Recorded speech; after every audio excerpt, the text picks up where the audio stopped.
Welcome back. Yes, the honey dip is here. And today I've got an amazing new guest, Zach Williams. He is an educator to our young, amazing minds. He is a self-proclaimed Blerd, black nerd if you ain't savvy, okay? And he is a longtime supporter and black tattoo art collector, okay?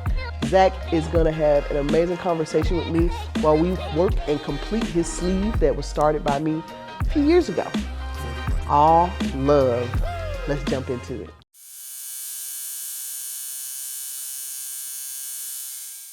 Most these sheep will move like clones. That's why I be on my own, My mama thought tats were a joke, but Miss Jackie told me I'm dope. Yeah, I'm dope. Damn right, I'm dope. Miss Jackie told me Hey, my name is Zach, native of Louisiana, and spent some time here in Nashville, Tennessee. And I am back visiting Tennessee so that I can get some more amazing work from Alicia, the Queen Bee. She's currently working on the entirety of my arm. Can't see it all right now, but this arm is dedicated to the way our stories are told. And so there is aspects of folk tales and how it turns into modern stories with like comic books and things like that. So what you can see right now is a mashup of John Henry and John Henry Irons, the character Steel from DC Comics. And what she's currently working on is a mashup of the African deity Shango, god of lightning, fire, and things like that. And it's going to be mixed up with the character Static from Milestone and DC Comics still. So excited to have her work. She's always been able to take our stories from Black folks and African communities and things like that and turn it into something visually stunning. And so that's why I made sure to keep booking her so that I can get that to live on me permanently. This sleeve's gonna be a fun one because dealing with historical aspects of African folk tales is something I love, and bringing them into new age with new and unique characters like Static Shock and Steel is something that I love to do in my own pieces. So this fit right at home with me and what I like to do.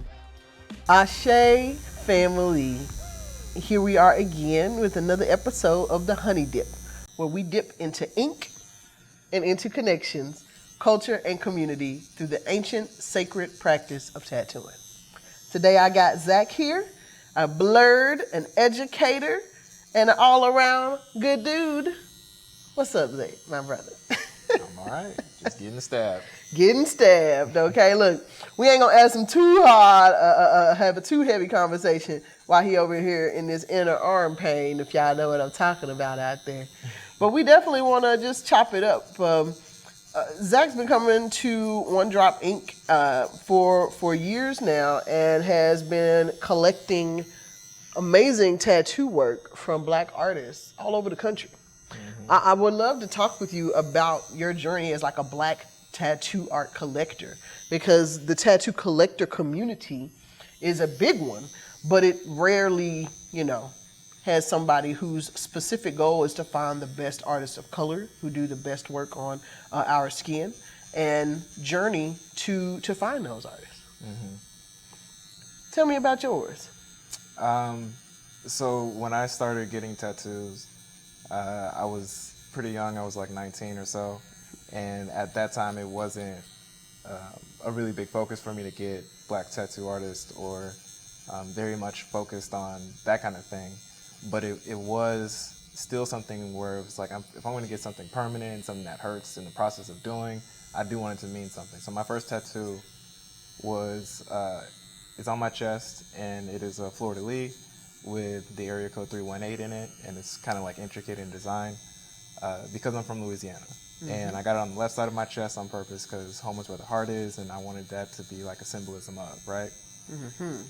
But as I'm getting into further along in college and everything like that, my second tattoo, and I didn't even think I was going to get more than one. But of course, that's how it usually goes, where you get your first tattoo. Just one. Yep. So my second tattoo though is 'cause after I crossed Sigma at Fisk University, I wanted to get something that wasn't a brand for that, because you know, brands are very symbolic, and you know, it means a lot to a lot of people.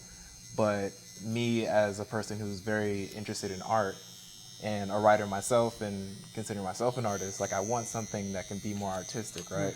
Yeah. So I was looking around, and at that point I was just like, there's this really dope artist in New Orleans named Ko, who I was just like, I want some work from him. And, you know, giving him an idea and everything like that. And I had this like grand design that I gave him, not recognizing that like I'm all but like 140 pounds or something. So like I gave him this grand design, and he was like, yeah, that's not all gonna happen. But he pared down the vision to where it was still super creative and super, it very much addressed all the things that I wanted on there. And, you know, the dealing with a black artist at that time was very reminiscent of just what I was already doing in working with other poets and working with musicians and stuff like that, because I was hosting open mics when I was at Fisk. And I really liked that energy. And it was a thing of like, I only get this when I'm working with artists, and black artists in particular. And so as I'm envisioning out more of what other ink I want, I'm seeing more that I want to share those visions with black people who understand what I'm doing, in the aspect of I want something culturally representative on me, not having to over-explain to someone who just, you know, wouldn't get it. Yeah. And so they are trying to be as artistic as possible, but still missing a large part of what it means and what it should mean. You know what I mean? So like, as I'm going, thinking of ideas for my other tattoos that mean something to me and wanting something that is representative of my culture, it only felt right to share it with people who come from a similar background and can bring it to life in a way that is respective of that understanding. So that's where it turned into me focusing very much directly on other black artists to get my work done. And the next thing I had done, which is a long, big piece all across my back, that took a couple of years to do, from old school. It was a tribute to Benin, because I had did the genealogy test and everything like that, and it kept coming back as the region and country of Benin and everything like that, and Dahomey. Yes. So my entire back is dedicated to that region, and we've been adding to it and fussing about what can work and the ideas and things like that. Because again, I'm not that big of a guy, but he's been very responsive to the fact that this is something that is culturally relevant, and whatever he comes up with needs to fit, that this is in homage and respect to a whole culture, one that was lost to me. And lost to us all. And I love Old School's work in that way, because he is super intentional about connecting the person with their tattoo and the history and all of those things involved. It's one of his biggest strengths as well as weaknesses, because a lot of people come in without your mindset, and it's kind of wasted on them when they don't really take advantage of his ability to connect all the dots and make a beautiful piece of work that's truly representative, you know. But, you know, everything ain't for everybody. But we keep pushing, we keep trying. I saw that, you know, you said that the homie in the Benin, you know, when you gonna get one of the warrior women? And that's the thing, because like I gave him all of that in my original idea, and he was like, "That's not gonna fit. That's not gonna fit. Stop trying to make me fit all these things. That's not gonna fit. It's not gonna translate well." So I have like weapons and things like that are respective of their practices, but I couldn't get them in particular on there. I also think it's really awesome that you were so intentional about it and really researching the different artists, you know. So how did you, was it difficult? What year did you start getting tattooed? So the year that I actually reached out to Ko in New Orleans, that was 2014. That was our centennial year for Sigma. And so it was from there that I started like actually using social media as a way of looking up who is producing art, what kind of art, because it's not just tattoos that I'm getting, it's also original works and prints from artists that are online and showcasing themselves and things like that. And so like I'm collecting in a lot of ways and utilizing these platforms that, you know, it's usually forcing us to look at stuff we don't want to see and using it more constructively so that I can invest in what is important to me, which is art and is culture and history. And things that they try to hide from us. Man. Whew, we're going to have to segue into that in a minute. Whew, hiding. Let's talk about that, because when you went into white shops before you, for your first tattoo, did you ever feel like you got different kind of treatment, or they weren't really interested in doing tattoo, or you got overcharged in any way? Because I've had a lot of clients, one I had the other day actually, who has told me something that I've heard a good 100 so times before from clients. They went into a PWS, a predominantly white shop, and they were met with hostility or indifference and were charged more and got a less quality job. This one young lady in particular had went in for a small little tattoo, that God is greater than you versus me or over me, I don't know. But that little one, it's just 5 little letters and a little red arrow through it. It was about, that big, about that big. And she called on the phone to ask about it. And they said on the phone, our minimum's 100. It won't be too much if you want something small like that. She goes into the shop. This is going to be $250 all of a sudden for this small piece. And she wanted it, and she was like, okay. Well, she said it. She didn't think it sounded right, but they were a professional shop. They had good reviews, and she wanted a tattoo done. So she was like, okay, I'll pay for it. And she got it done. And the guy, while she was sitting down talking about how she wanted the arrow to be red, was like, I don't know about red. Are you sure you want red? It might not show up well on your skin. And she was like, I already have red in my tattoos. And she showed him her foot tattoo that was nice red. It healed up perfect, flat, smooth. And he was like, okay. And then he proceeds to carve into her like a Christmas turkey. Going over it over and over again until now, a month later, it's still heavy scab.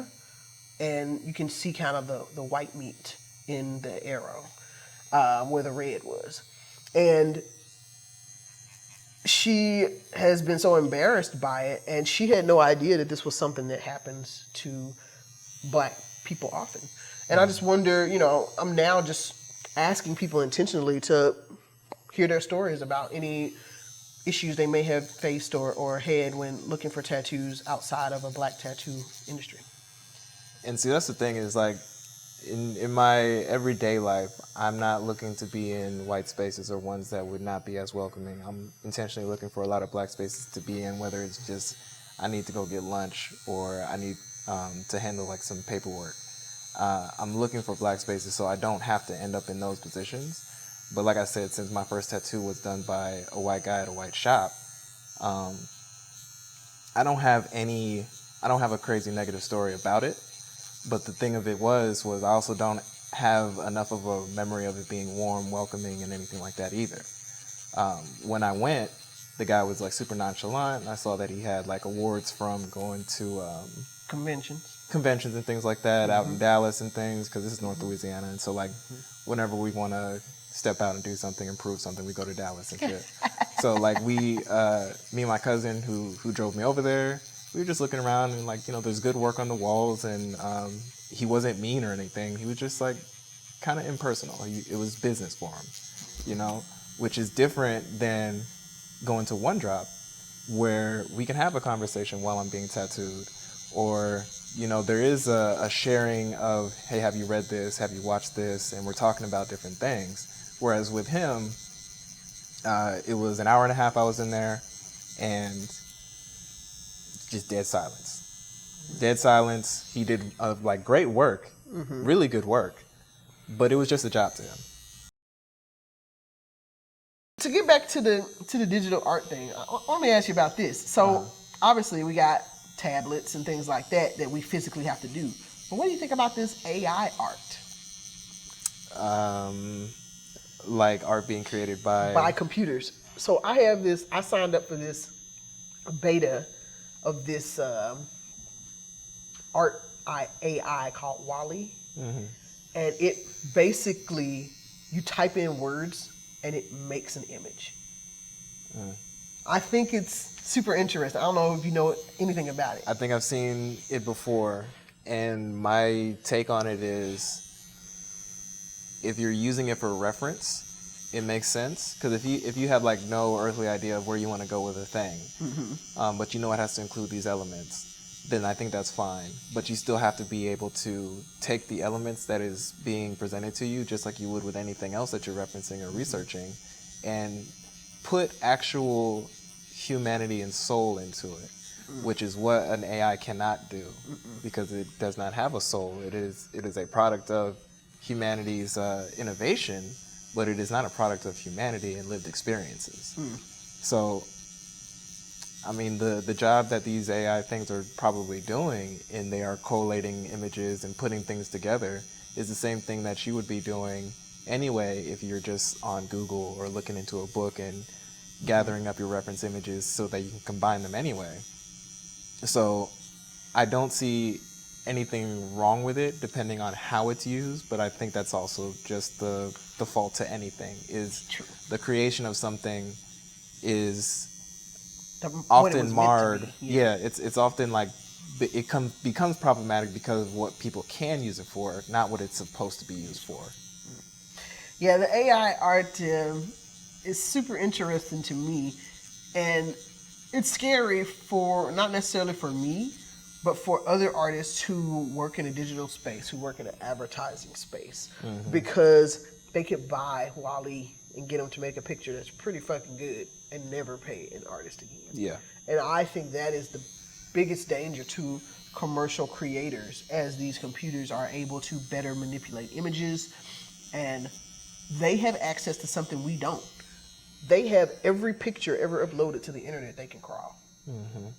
I have a lot of images in my brain, but I'll never have every But you're not one. the internet. Yeah, I'm not the fucking internet. And they can do it instantly, where it takes us time and labor and energy. And you know, the first thing capitalism cuts is labor costs. Yep. So I think that it's something that the professional art community need to be wary of, and need to, first of all, the professional art community really needs to come together in a real way, like electrical unions, like, you know, any of these organizations that are meant to be in the best interest of the artist. And while in the upper levels of art making, there are, you know, comic creator unions and things like that, in the fine art space and things like tattooing, etc., there's no advocating body that's a unified thing that can be used to help protect the workers and creators in those spaces. And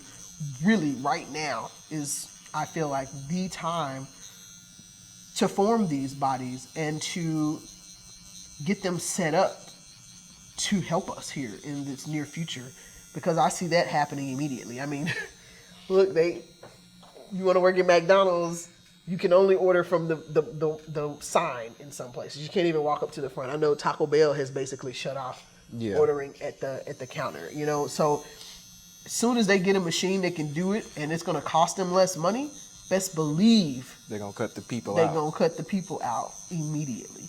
And they've been waiting to get rid of artists, because we be tripping sometimes. And I think that's so you had wanted to branch into the Blerd conversation earlier, and I think this is a perfect point to do it, because there's a lot of what we see in like the realm of comic books and things like that, is that the original designers of all these characters that we love and that are making billions of dollars and stuff like that, the artists are dying broke. They came up with these things, they made them what they are, they made them even template enough for that someone else can come in and create another mantle carrier or do something different with the story based on an element that wasn't fully expounded upon beforehand. Like they did all this work that has made specific characters last a test of time of between 40 to 80 years. And Grandpa used to love this character, Dad loves this character, and now son It's or a daughter. family connection. Yes. It becomes a real thing that you pass down and share. And the person who made it is going to die with $0 to their name. That's because the capitalist machine has cut them out of it. And it was initially designed in a way to where if you work for hire and you're contracted, this company owns it. And maybe those initial contracts and those initial people didn't have malice in mind with it. They were protecting themselves as a company in something that was just like superfluous, because it's a lot of people view art as superfluous. Yes, they do. But what it has ended up doing is creating a precedence to devalue artists for the things that we love, that they create. And everything that is created requires an artist or creative person to sell it, to design it, to make it what people want in the first place. You know what I mean? You can tell when somebody is a great artist because you remember it. It sticks with you, and that's for all of this stuff. And it's the difference between, the government cans of beans and stuff like that, but then you've got, the Craft. You got Kraft, you got Bush's baked beans, you've got all these different things that are fully designed on the can, and you gravitate towards those for, if nothing else, it has color. It doesn't just say beans, even though that's all I went out to the store for. Yeah, it's the same beans, they look the same. That is, I don't know, we were really lackadaisical, in my opinion, on protecting ourselves as creatives. And in the tattoo industry especially, I've tried many times to reach out to other tattoo shops and talk with them and just get them all together just in this city on the same page as to how we can work together to make our jobs better. Tattooers, we want to do specific things based on the type of art we like to do. And so why won't we all come together and be like, all right, we all do this style of art, we do this style of art. If somebody comes to you wanting this, send them over here. If everybody wants to price shop around for a tattoo, well, the entire city shop minimum is this, because we are going to make sure that we all get paid what we're worth as professionals who spend a lot of money and time growing in the industry. Exactly. But there's this weird beef with artists throughout all these industries and the scarcity mindset that I feel like is super pervasive in art specifically, as well as a lot of stuff. But I feel like people don't feel like everybody can win in this space, even though they're doing different things. And that's like, for me, I don't do word tattoos. It's not what I like. People come to me for them, and I'm like, I'm not the best person for this. Go see my friend Skip. He's a letter maven. He kills letters, and I'm gonna get some on my face one day soon. But he's so good, and people, they hopefully take my advice, but I have to say no, and I have to understand where I'm good at something and make sure that I am promoting and doing what I'm good at and not taking away from somebody else. It's a million people out there who do comic tattoos, anime tattoos, but you just make sure you're doing good work and you'll get that crowd of people who will support you and what you love to draw. And I feel that if we could start really working together as artists and having these kind of conversations, that we would all have better, happier careers, because we'd be getting work that excites us and keeps us on our toes and keeps us thinking outside of the box, so that we don't get stuck in the I need to make this so I can sell it mode, which I really think is harmful for creativity in general. Mm-hmm.